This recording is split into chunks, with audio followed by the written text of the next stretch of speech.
Good morning students. आज का अपना टॉपिक कल से रिलेटेड ही होगा क्योंकि अपना 2 दिन से वही व्यवहारवाद अपना टॉपिक चल रहा है।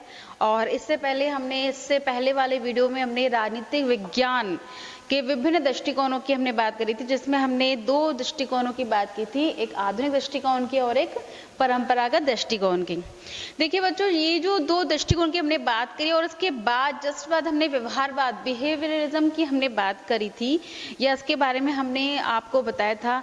तो उसमें आप लोगों का थोड़ा सा मुझे ये सहयोग चाहिए था कि आप इन दोनों दृष्टिकोणों को पीछे वाले यानी कि जो मैंने परंपरागत दृष्टिकोण और आधुनिक दृष्टिकोण की आपसे बात की थी, उनको भी साथ लेके चलना है।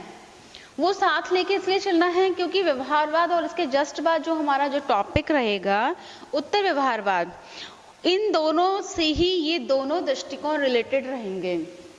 क्योंकि चारों दृष्टिकोण एक दूसरे रिलेटेड हैं, इसीलिए बार बार मैं व्यवहारवाद के साथ में इन दोनों दृष्टिकोण की बात करती हूँ, इन दोनों पागम की बात करती हूँ।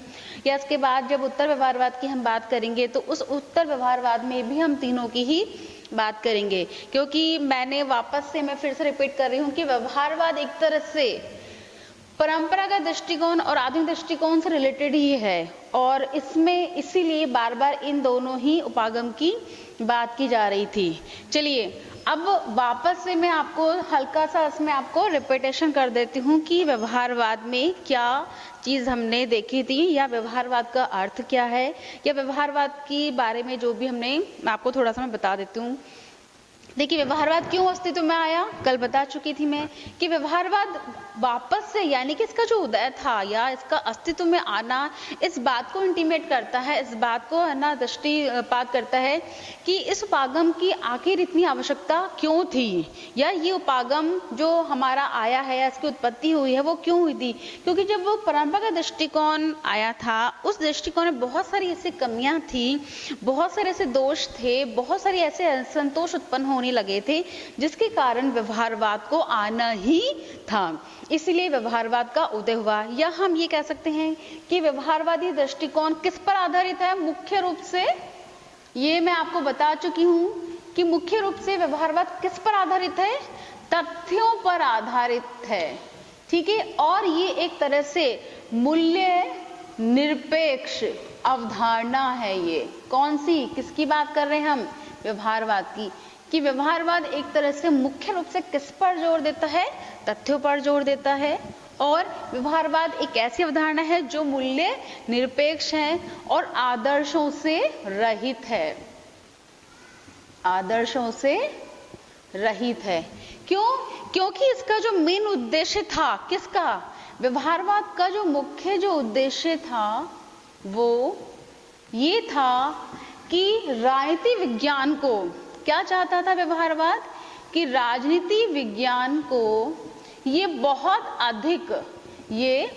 अधिक वैज्ञानिक बनाना चाहता था, वैज्ञानिक बनाना चाहता था। यानी कि इसका जो उदय का जो मुख्य जो रीजन था वो ये था कि राजनीति विज्ञान को बहुत ज्यादा वैज्ञानिक बनाना चाहता था, या ये कहना चाहता था कि एक ऐसे विज्ञान की उत्पत्ति हो जो हर किसी तथ्य पर आधारित हो या तथ्य पर आधारित होने के बाद हम उसका परिमाणीकरण आवश्यक रूप से कर सके। क्योंकि जब हम तथ्यों पर बात करते हैं या उसके हम परिमाणीकरण की जब हम बात करते हैं तो वो सुस्पष्ट अवधारणा कहलाती है। सुस्पष्ट अवधारणा कैसे, क्योंकि हम इसको वैज्ञानिक बनाना चाह रहे हैं। यानी कि 2 और 2 4 भविष्यवाणी भी हम उसमें कर सकते हैं, हम उसमें ये कह सकते हैं कि ये ऐसा हो सकता है, होगा भी ऐसा।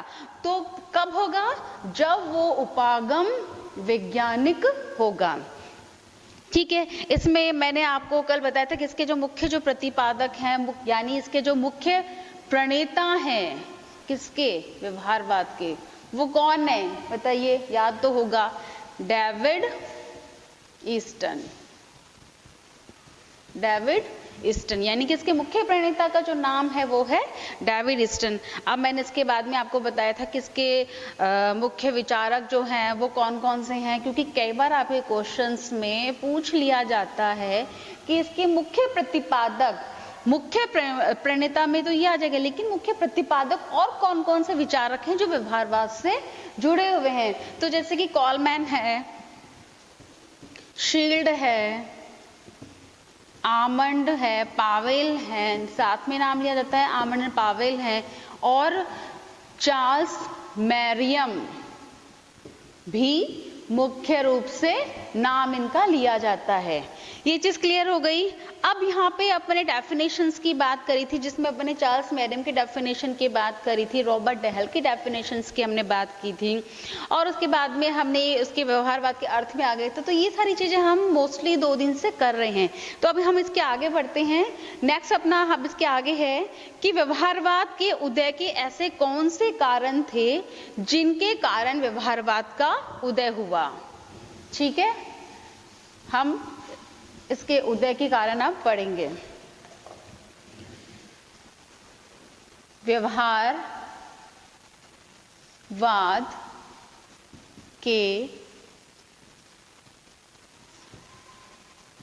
उदय के कारण या इसकी उत्पत्ति के कारण, इसको हम कैसे भी इसको ले सकते हैं, क्योंकि कई बार आपके देखिए ये इंपॉर्टेंट टॉपिक है व्यवहारवाद, इससे रिलेटेड उत्तर व्यवहारवाद भी इंपॉर्टेंट टॉपिक है। और ये ध्यान रखना कि ये टॉपिक आपके एग्जाम में जरूर से जरूर आएगा ही, क्योंकि अभी लेटेस्ट अभी जो एग्जाम जब भी आपके हुए थे उसमें ना ये टॉपिक आपका आया ही था। छोटे क्वेश्चन में आ जाएगा, बड़े क्वेश्चन में आ जाएगा, जो आपके 4 नंबर के 5 नंबर के जो है ना 150 वर्ड्स के जो क्वेश्चंस आते हैं उसमें भी ये आएगा ही आपके। तो व्यवहारवाद को आपको अच्छे से समझना ही पड़ेगा।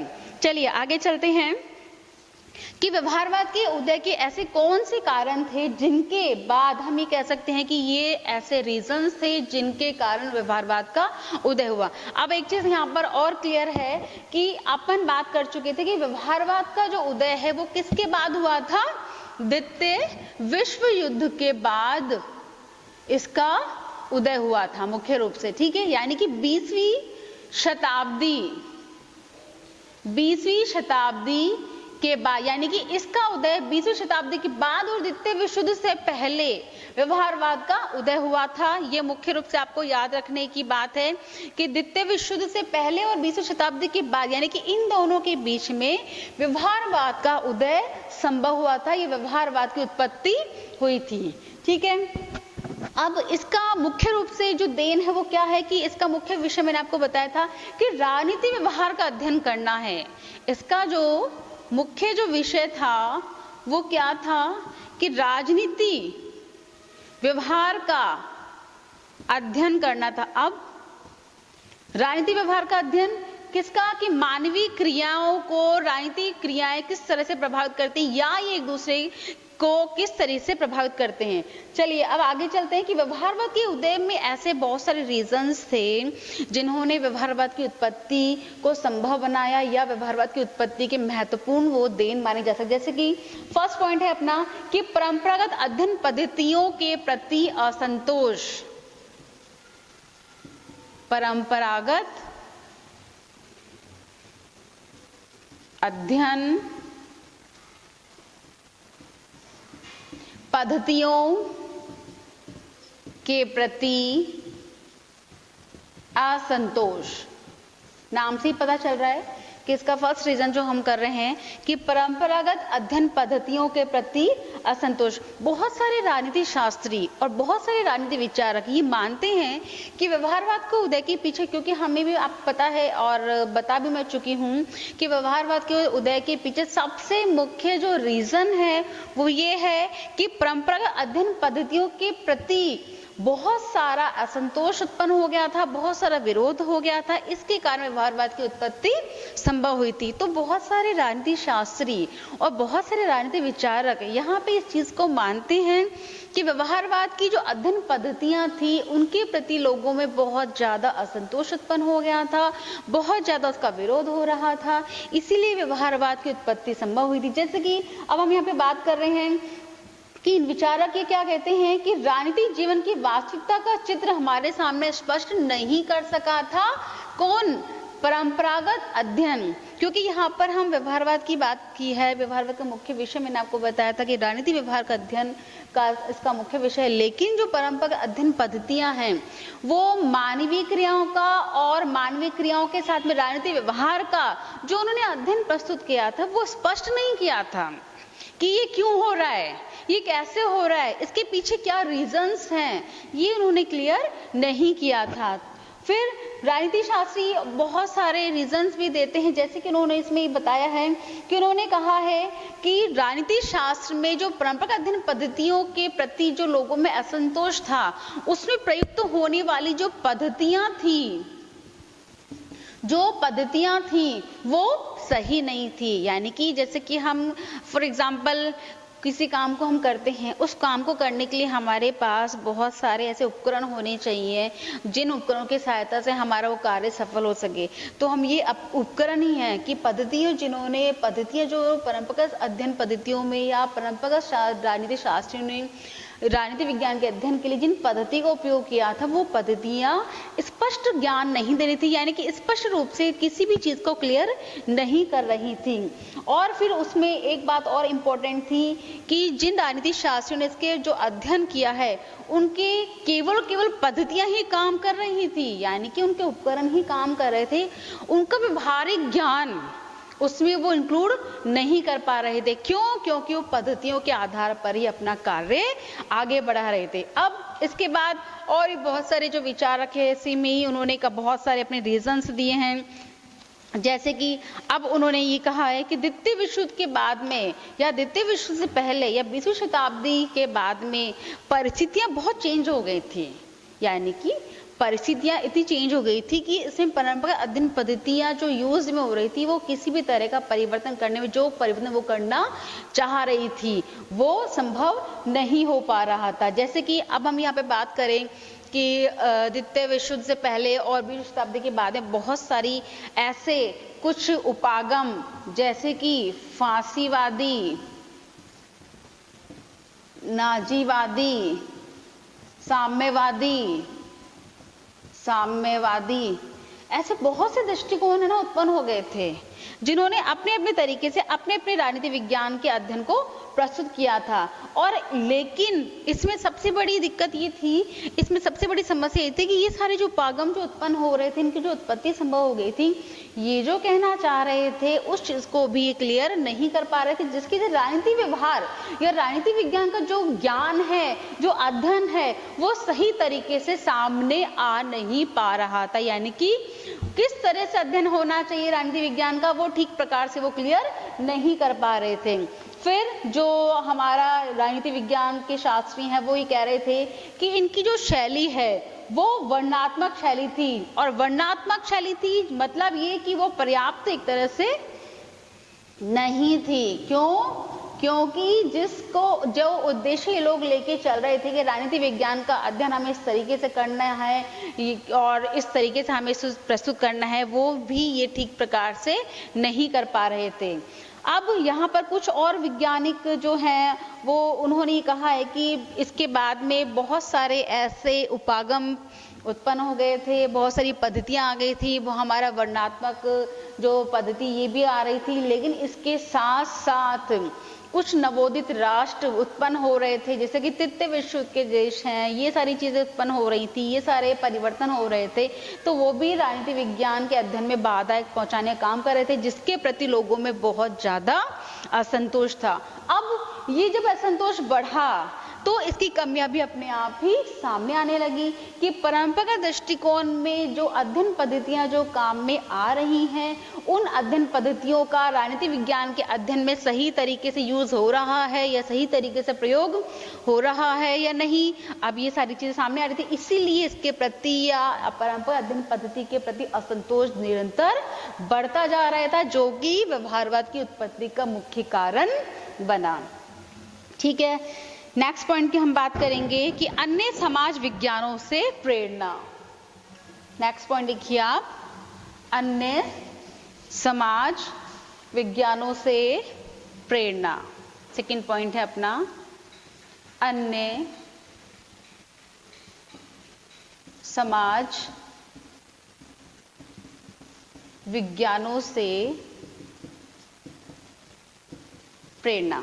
अब अन्य समाज विज्ञान, जैसे कि हम बात करें कि दर्शन शास्त्र की हम बात करें, या फिर हम मनोविज्ञान की बात करें, या फिर हम समाज शास्त्र की बात करें, या फिर हम अर्थशास्त्र की बात करें, ये जो अन्य विज्ञान हैं, इन सबकी पद्धतियां अलग अलग हैं, इन सबकी पद्धतियां और इनके खोज सब चीजें अलग हैं, जिनका हम राजनीति विज्ञान से संबंध स्थापित तो करना चाह रहे हैं। लेकिन अगर हम संबंध स्थापित करेंगे तो उन संबंध स्थापित करने के साथ साथ में हमें उन पद्धतियों का इसमें यूज या उसमें उपयोग लेना पड़ेगा। लेकिन वो कहाँ तक और किस हद तक राजनीति विज्ञान के अध्ययन में उपयोगी है, इसका निर्णय परंपरागत राजनीति शास्त्री नहीं कर पाए थे। अब इसके कारण वापस से फिर से असंतोष फैल गया, जो किसकी उत्पत्ति का कारण बना, अपने व्यवहारवाद की उत्पत्ति का कारण बना। अब नेक्स्ट अपने इसके बाद है थर्ड पॉइंट, द्वितीय विश्व युद्ध का प्रभाव। नेक्स्ट पॉइंट है द्वितीय विश्व युद्ध का प्रभाव। देखिए, अब मैं आपको यहाँ पे बता चुकी हूँ कि व्यवहारवाद का जो उदय है वो द्वितीय विश्व युद्ध से पहले और 20वीं शताब्दी के बाद में हुआ। लेकिन द्वितीय विश्व युद्ध का प्रभाव जो इतना था कि राजनीति विज्ञान के अध्ययन शास्त्री या राजनीति शास्त्री ये क्लियर नहीं कर पा रहे थे कि उनको परिवर्तन क्या करना है। उनको इसमें अध्ययन सामग्री में या फिर अनुसंधानकर्ता जो थे, जो राजनीति विज्ञान का अध्ययन कर रहे थे, वो ये सही तरीके से क्लियर नहीं कर पा रहे थे कि इसका क्या रीजन या इसका क्या परिवर्तन होने वाला है। इसीलिए इस पर सबसे ज्यादा प्रभाव द्वितीय विश्व युद्ध का पड़ा, जो कि व्यवहारवाद के विकास में अपने आप ही सामने आने लगा। अब हमारा नेक्स्ट पॉइंट है कि नवीन अध्ययन पद्धतियों का प्रयोग। नवीन अध्ययन पद्धतियों का प्रयोग, निगमनात्मक, आगमनात्मक, वर्णनात्मक या इनकी जो शैली थी वो इसमें इफेक्ट कर रही थी, वो उसको प्रभावित कर रही थी कि नवीन अध्ययन पद्धतियों को अगर हमने शामिल किया तो उन अध्ययन पद्धति को शामिल करने के लिए हमारे पास जो परिवर्तन की जो सामग्री थी या अनुसंधानकर्ता जो कह रहे थे कि हमें राजनीति विज्ञान का अध्ययन इस तरीके से करना है या फिर हम उसको और वैज्ञानिक बनाना है या फिर हमें उसको मूल्यों पर आधारित करना है, वो सारी चीजों के लिए अध्ययन पद्धति को प्रयोग सही तरीके से करना भी आवश्यक था, जो कि परंपरागत राजनीति शास्त्री नहीं कर पाए थे। इसीलिए वापस से व्यवहारवाद के विकास में वो और ज्यादा वो सहयोग उसको मिला। यानी कि ये बहुत सारे ऐसे रीजंस थे जिनके कारण हम ये कह सकते हैं कि व्यवहारवाद का विकास तो संभव धीरे धीरे अपने आप ही होता जा रहा था। क्यों?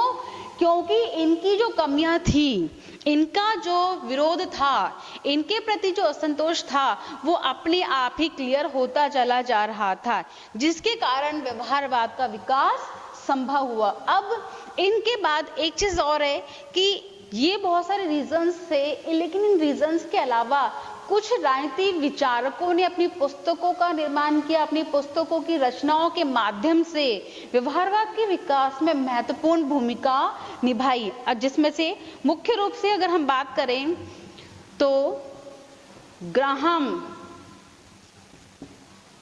वालेस की पुस्तक है, जो कि ग्राहम वालेस की पुस्तक है जो उन्होंने 1908 में प्रकाशित करी थी, human nature in politics. Important है, आपको याद रखनी पड़ेगी। Human nature in politics. इन्होंने 1908 में ह्यूमन नेचर इन पॉलिटिक्स की रचना प्रकाशित करी थी, जिसमें इन्होंने व्यवहारवाद के बारे में बात करी और परंपरागत दृष्टिकोण की कमियों के बारे में भी बात करी। इसके बाद में ना बेंटले ने,